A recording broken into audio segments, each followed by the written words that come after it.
Now that's the way to start off an ironic podcast. It is the Bauer Show, beer and a podcast, and I say ironic in the beer and the podcast sense because I am, enjoying the Labatt Blue imported from my good friends in Detroit, Michigan. I know it's a Canadian beer, but my good friends in Detroit, Michigan have helped me with my Labatt Blue. And the second part to that is because our guest tonight on the fourth and final installment of the Beer and a Podcast Special Edition 2014 is a guy who is very straight edge and does not drink, does not do drugs or any of the site. But he does get quite an adrenaline rush from being the WWE World Champ. I'm talking about the one and only CM Punk, who scored us at the Bauer Show our highest ever download totals and website hits with this very interview. We've had him on a couple of times. This was the very first time. And the fun part about this interview for me was really getting to take CM Punk, the character, the guy who's carrying the belt, the fighter in the ring, and really just kind of have a fun conversation, get a little bit of behind-the-scenes stuff in regards to Vince McMahon, an entire where these guys had to kind of camp out in the Middle East when they were doing wrestling over there. And then at the end of it all, finding out things that we believe CM Punk has never, which has turned into quite a little fun aspect of the Bauer Show. So this, again, the highest number of downloads and web hits in the history of the Bauer Show, thanks to this particular guest.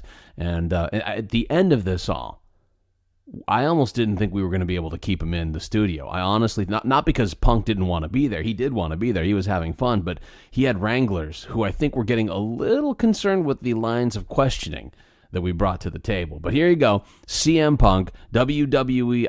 I'd have to ask Jeff. Jeff's not here, and it's just me, Bauer, running the whole show for this best of. I don't believe he's the heavyweight champ anymore. He was at one time. I would say that he's one of the best, but I don't definitively know that, being that I'm not the wrestling geek. Here is CM Punk on The Bauer Show, beer and a podcast, found at thebowershow.com. Please welcome the WWE champ, CM Punk. How are you, sir? I'm lovely. How are you? You are lovely, by the way. I like how you got yourself all gussied up here. It's fantastic. Oh, yeah, absolutely. Well, I was just on TV, and two lovely ladies were interviewing me there. So, I got to look at the ladies. That's not bad. That's all right. Ladies. You know what? That's a good way to begin your day, and any time of your day, really. You can make that happen. If you say so. It's always a little early for me, but okay. What I always like to get the story, Punk, about what were you doing when you made the decision to do wrestling? Like, what was happening in your life? God, I don't know. I don't know when I consciously made that decision. Was there, were you working at another job and you're like, I can either be that wedding DJ that I've wanted to be for years, or...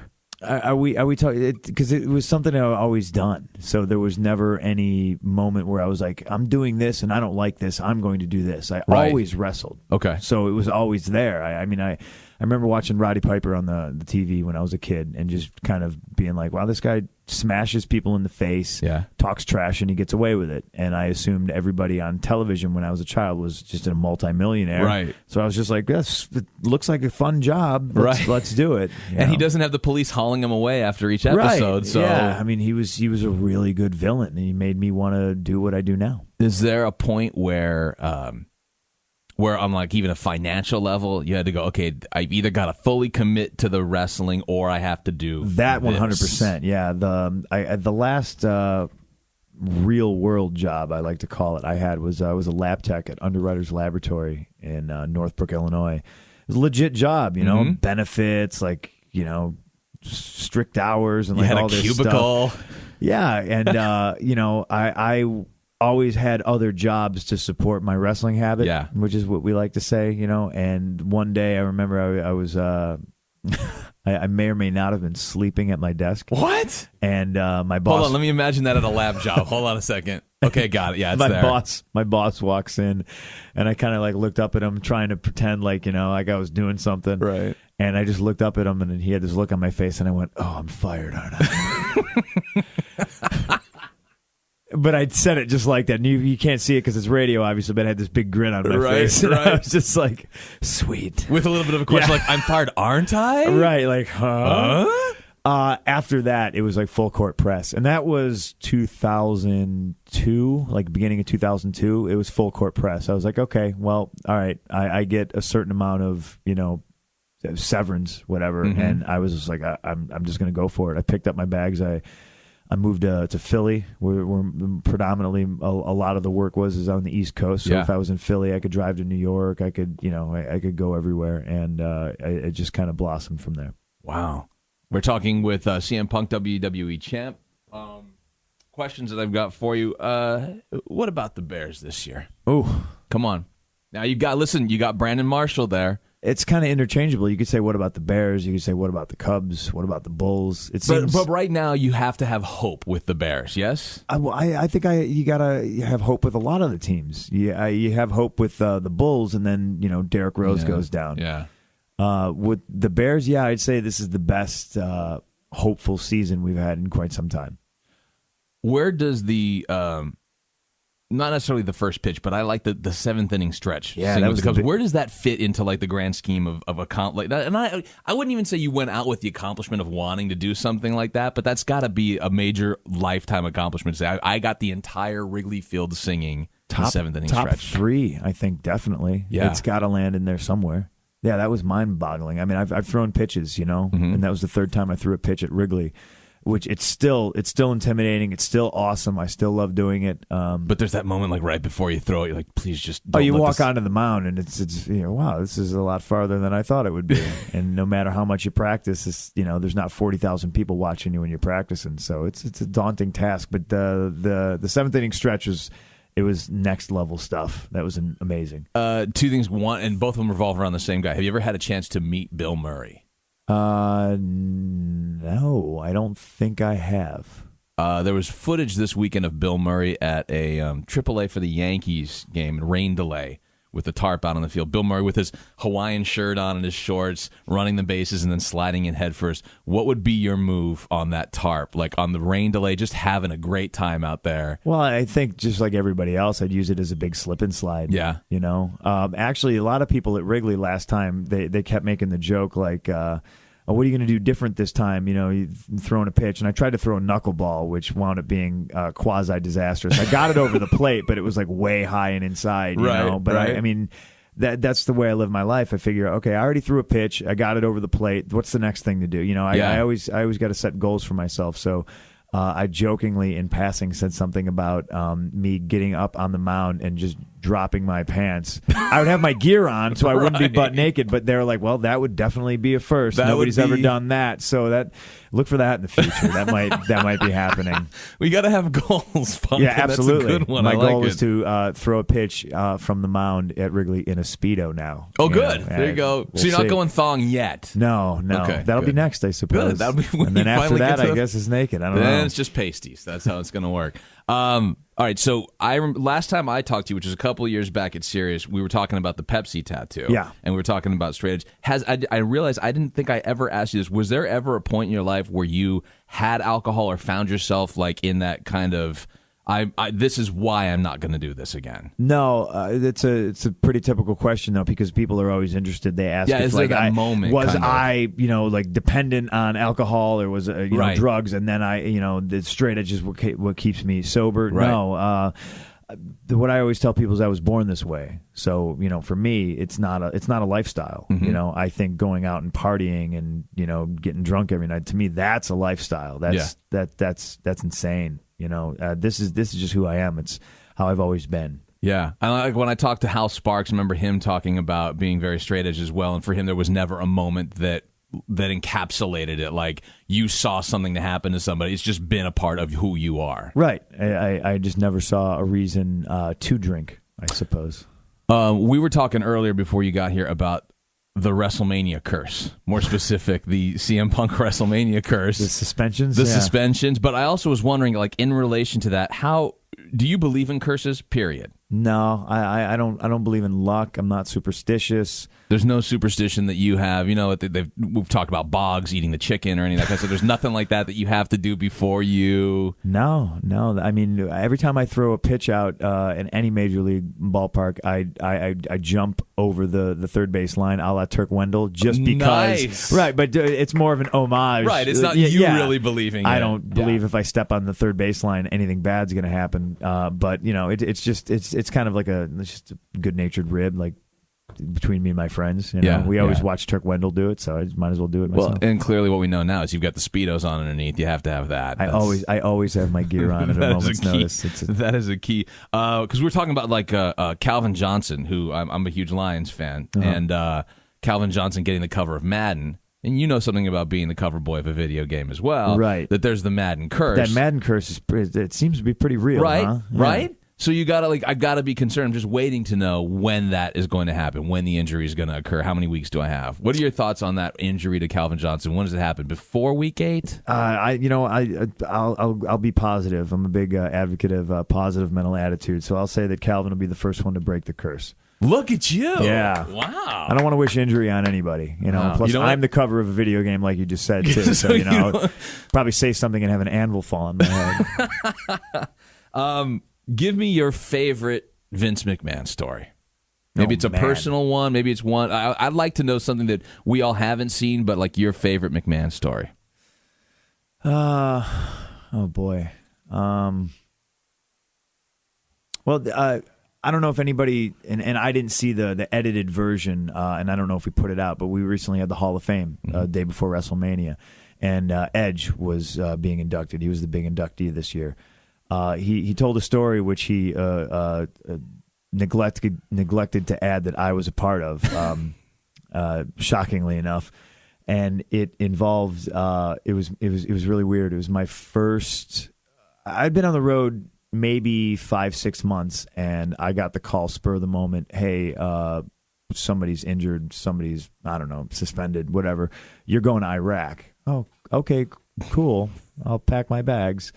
So we went over to Iraq, and the sleeping arrangements were hilarious. I was thrown in a room. Now it was I can't remember the general's name, but it was I don't know if it wasn't a 5-star, because I don't know if we have any current 5-star generals. Right.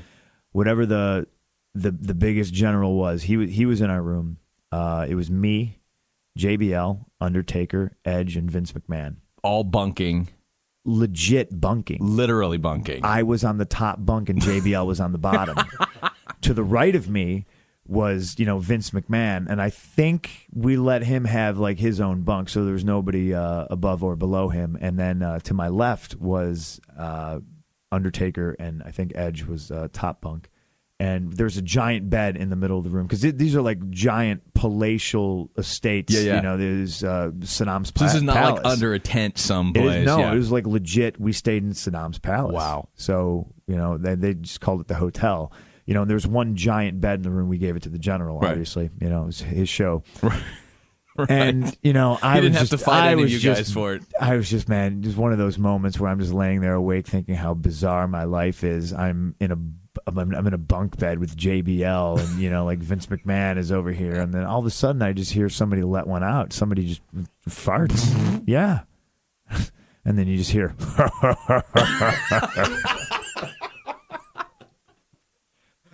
Now I'm like, okay, this is wild. I'm sitting I'm in a bunk bed, right, and Vince McMahon he's crapping his pants next to me. This is great. And in the middle of the night, what makes the story even better, in the middle of the night, like I woke up and I had to pee so bad. I had like crippling pee pains, and so it's pitch black. I'm not familiar with the surroundings. You're not familiar at all. Like, I'm trying to crawl off this bunk bed without waking up JBL, and everybody's snoring. Like Vince snores, Taker snores, JBL's sawing logs. Like, it was brutal. And I'm in Iraq, and I'm just, it was one of those, what am I doing with my life kind of moments. Trying to find the bathroom, and yeah, it was disastrous. Tonight, Raw. I just keep I'm going to think about that every time. I believe that too. Just watching Raw. Yeah, you can tell Vince loves the fart humor. Yeah. I believe he'd find that hilarious. 100%. Yeah, dead on. And in that moment, like, you just don't want to just be quiet about it. Somebody has to laugh about it at that point.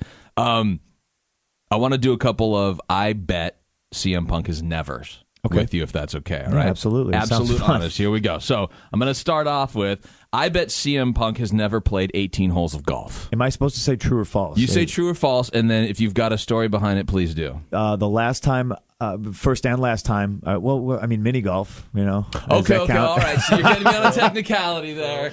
So the 18th, did you get it in the Dragon's Mouth? Occasionally. There's a group of us who, when the situation arises, when we're on the road, we will call up a mini golf place and you have been known, and we have thrown money at them, and then they have Who's stayed the best, open. Who's the best mini golfer in the WWE? It varies. Cena's pretty good. I'm no slouch. I don't know who the current champ is right now. Whoever it is, they carry the ball around with them. They do. Yeah. It's a thing we do. The last time I actually went like legit golfing, grown up golf, as I like to call it. Big boy golf? Yeah, my dad took me when I was a kid, and he never ever bothered taking me again. I don't even know if we made it through 9 holes. There was a church across the street from the golf course, and I very sacrilegiously just kept trying to knock out stained glass windows. Like the tee would be the other direction, you know, or the hole would be in the other direction, and I'd be smacking balls across the street, and my dad would just be swearing at me, "Stop it! What are you doing?" To be fair, I've done the same thing, but on the mini putt course. Yeah, absolutely. You try to drive it over the windmill, you know, and you're just using the putter. Yeah, at one point you just lose all composure. Gets out of control. I bet that CM Punk has never played Dungeons and Dragons. False. Really? I have. Yeah. Do you own like 8-sided die, 12-sided die? No. I think I played. I mean, this has got to be like 20 years ago. Something ridiculous. Yeah. Were you a Funyun eater at the same time? No. Have you ever had Funyuns? Yeah, I've had Funyuns. Okay. They're kind of weird. Mark that one off.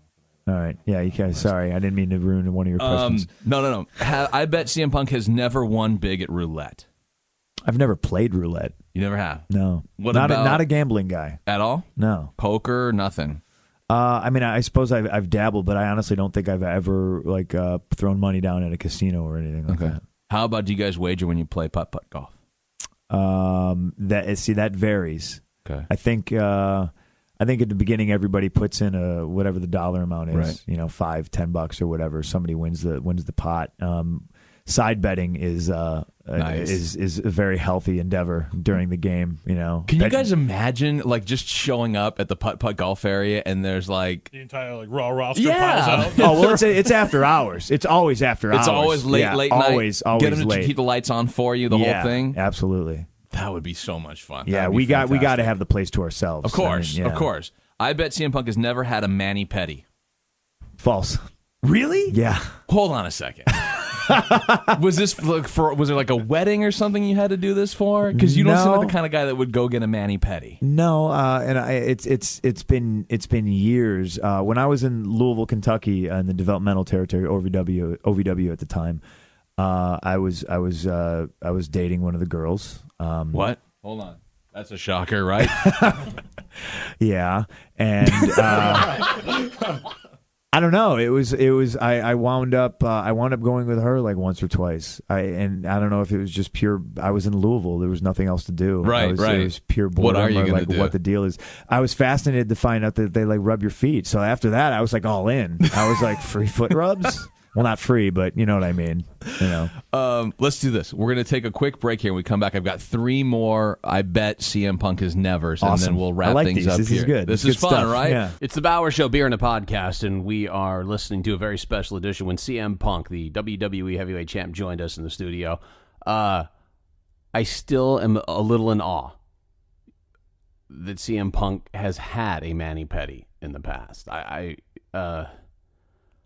I've never, and I don't think I ever will. And here's this big tough guy wrestling in the ring that has at least had a mani-pedi on some level. But it's right around this time where we're having a lot of fun. CM Punk's having a lot of fun, but his handlers aren't having so much fun. His handlers are a little concerned about the way things are going. They seem like CIA agents or some sort of presidential watch. They're on the phone. They're making calls. They're kind of wondering if it's okay. And it's about this time that I'm starting to wonder how much more time are we going to have with CM Punk. So I've got to ask the good questions. Let's get back to the good questions and the things that we think CM Punk has never, as we had WWE champ CM Punk in the studio for the Bauer Show, this being the Bauer Show Beer and a Podcast. found at thebowershow.com. Mitch and Jeff just looking. You don't feel uncomfortable with them staring at you the way they're staring at you. I wouldn't say they're staring. They're leering. Yeah, I would have to say there's a it's leering. More of a glare. It is kind of, well, not Jeff. Jeff's kind of leering. He's leering. His jaw's a little dropped. We've got a couple more questions here for you. These are, I bet CM Punk has never. I bet CM Punk has never owned a convertible. Yeah, that would be 100% correct. I don't see you as a convertible kind of guy. I'm not even a car guy. You're not? No. I own... You let the girls drive you all over the place? No, I live in the city, man. I don't need a car. All right, walking. I love walking. I love just getting out and, being outside. So, but there's got to be a point like where you're thinking, because I'm guessing this too, that when it's time for apple picking in the fall, sure. That there's go to the pumpkin patch. Right, yeah. I own a car, but I think I get grumpy every time I have to get in it. Is that right? Yeah. You don't want to get out of parking and all that's a mess. Anyways, yeah, too, right? especially in the city. But okay. my car is very much a city car. Like I will smash into a curb, and I don't care of the condition of said vehicle. So you're saying it's a Prius? That's what you're saying? No, it's a Monte Carlo. Wow, look at that. I don't even know the last time I've seen a Monte Carlo, to be honest with you. I bet you that CM Punk has never baked a batch of chocolate chip cookies. Correct. Yeah, I don't think I've ever attempted to bake anything. Not even a cake, oatmeal cookies, nothing like that? No. All right. No, but I will gladly eat some oatmeal cookies. Very nice. But making them would be disastrous. I made some chocolate chip cookies over the weekend. I'll leave some for you if you'd like some. You can take some with you. Absolutely. That'd be great. Last but not least, I bet CM Punk has never sexted a picture of himself. Sexted? Yeah, like on your phone, like taking a picture, like a picture of my junk? Yes, and sent that off to somebody. Wait a minute, that's a laugh like he might have. He hasn't answered yet. That's a possibility. Am I blushing? You're yet? totally red. I'm Your totally face is red. red. You've done this. I'm totally red. Yeah, who hasn't? I haven't. How's that for honesty, ESPN? Yeah, that's what I'm saying. Yeah, absolutely. I'm bright. I can feel it. You are totally bright red about as this. Those two buttons right there. Yeah. So you have then. Yeah.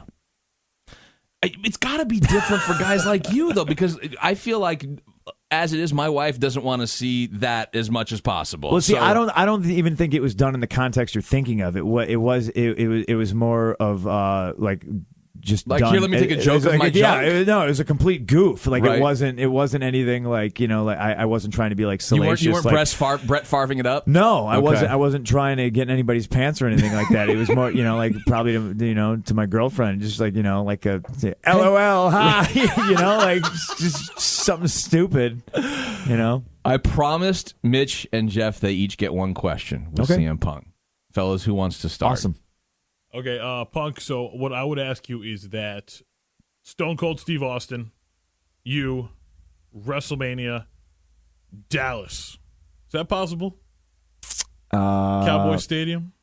Well, God, I mean, the next WrestleMania is... I know we haven't announced it yet. But yeah, it's MetLife. I feel like that's the ideal place for a Stone Cold Steve Austin return, and I think you're like the ideal guy to do it. Well, I think everyone knows that he's stated publicly if he was to come back for one more match, there's one guy he would do it with, and it's me, which is immensely flattering. But it puts me under a tremendous microscope too. Like he's also recently said things like I need to up my intensity and stuff like that. And I think that's just the rattlesnake trying to poke me, and trying to sort of stoke the fire, so to speak, because I'm going to be here. I'm not going anywhere. So it's a matter of whether he wants to do it or not. I know a lot of planets got to align for it to happen.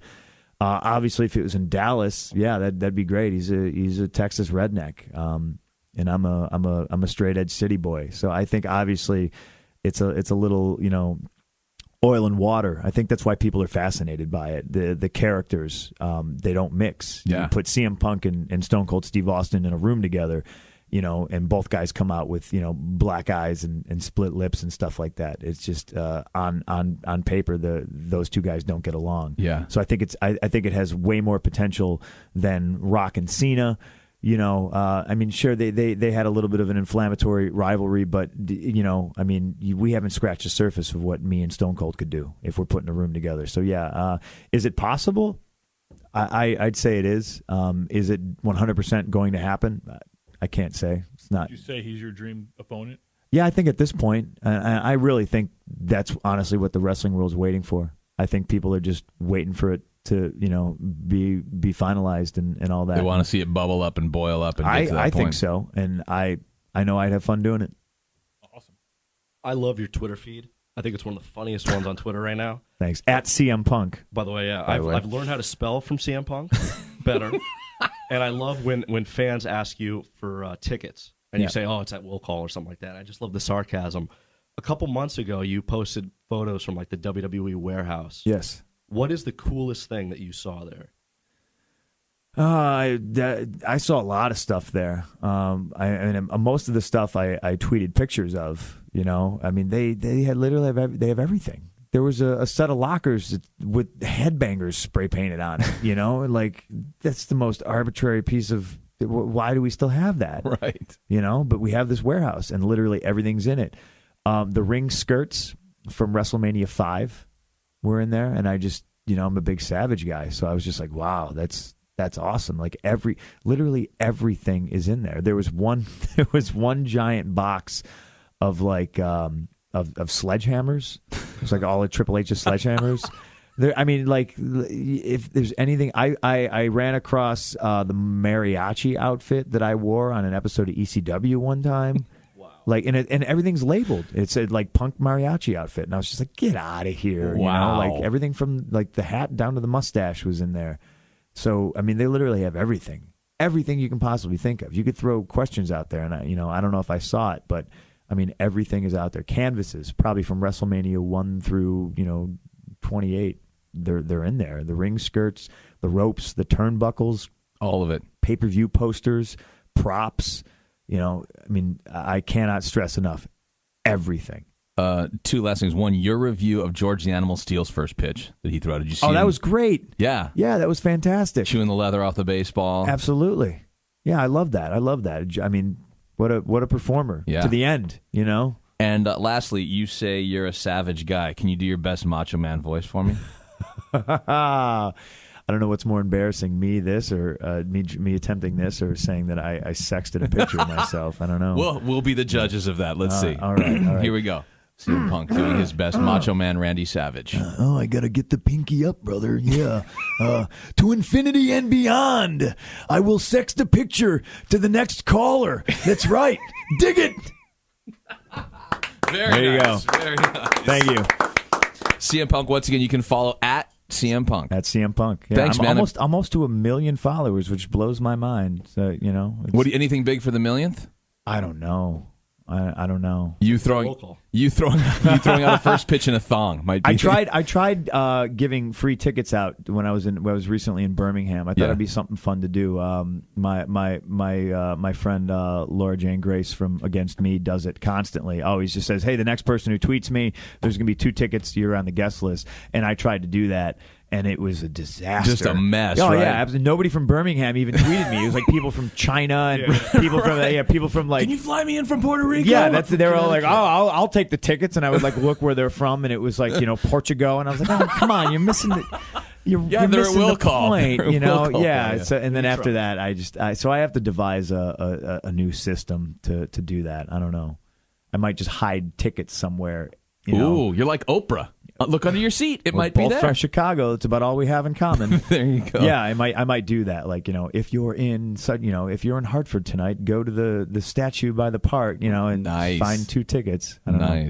Or I could just have people go bug Michelle Beadle for tickets. That might work too. Punk, thanks, man. I appreciate it. No Good problem. having you, and love to have you back again. Great interview. I'll come anytime you guys need me. I hope to CM see everybody Punk. at the show. What? Over? Did you say over? Nothing is over until we decide it is. Was it over when the Germans bombed Pearl Harbor? Hell no! German? Forget it, he's rolling. And it ain't over now. Because when the going gets tough,